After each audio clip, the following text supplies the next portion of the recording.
আসসালামু আলাইকুম। I news বাংলার আন্তর্জাতিক সংবাদে স্বাগতম। ভবিষ্যতে ইসরায়েলের নতুন কোনো হামলার জবাব আরও কঠোরভাবে দেয়া হবে বলে হুঁশিয়ারি দিয়েছেন ইরানের একজন শীর্ষস্থানীয় সংসদ সদস্য ইব্রাহিম আজিজি। ইরানের সংসদের জাতীয় নিরাপত্তা পররাষ্ট্রনীতি বিষয়ক কমিশনের প্রধান ইব্রাহিম আজিজি বলেন, ইরান ও তার সশস্ত্র বাহিনী যদি আবারও ইসরায়েল বা তার মিত্রদের হামলার মুখোমুখি হয় তবে তারা কঠোর ও চূড়ান্ত জবাব দেবে। তিনি জোর দিয়ে বলেন, এবার আমাদের প্রতিক্রিয়া আরও কঠোর এবং সিদ্ধান্তমূলক হবে। ইসরায়েলের বিরুদ্ধে জুন মাসের 12 দিনের যুদ্ধে তারা একা ছিল না।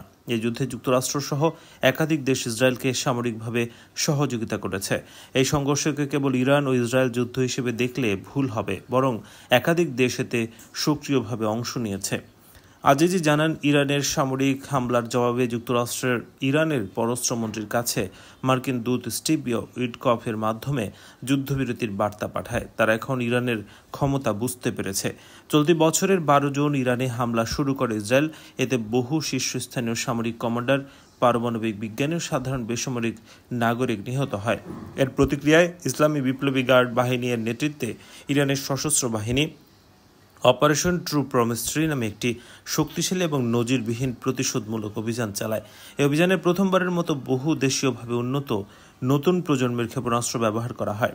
শত শত ইরানি ব্যালিস্টিক ক্ষেপণাস্ত্র ও ড্রোন ইসরায়েলি আকাশ প্রতিরক্ষা ব্যবস্থাকে ব্যর্থ করে দেশের গুরুত্বপূর্ণ সামরিক, গোয়েন্দা, শিল্প, জ্বালানি ও গবেষণা কেন্দ্রগুলোতে আঘাত হানে।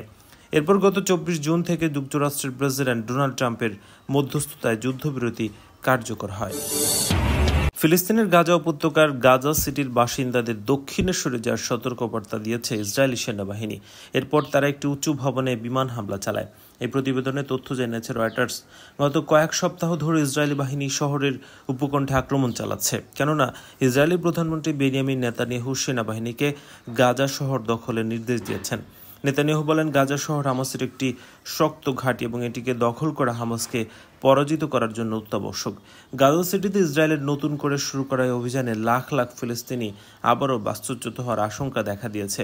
যুদ্ধের আগে শহরটিতে প্রায় 10 লাখ মানুষ বসবাস করতেন, যা গাজার মোট জনসংখ্যার প্রায় অর্ধেক।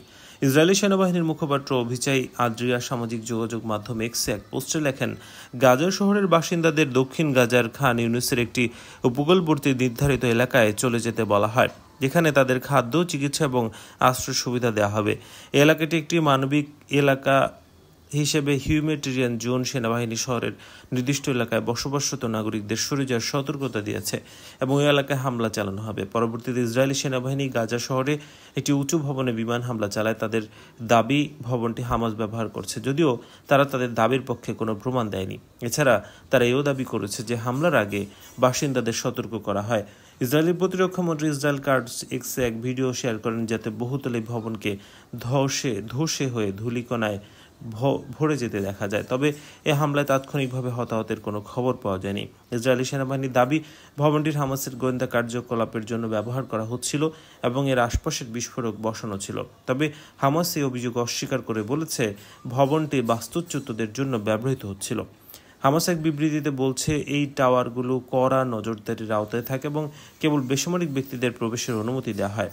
তারা আরও বলছেন, ইসরায়েলের অভিযোগ একটি পদ্ধতিগতভাবে জোরপূর্বক বাস্তুচ্যুত করার পরিকল্পনা।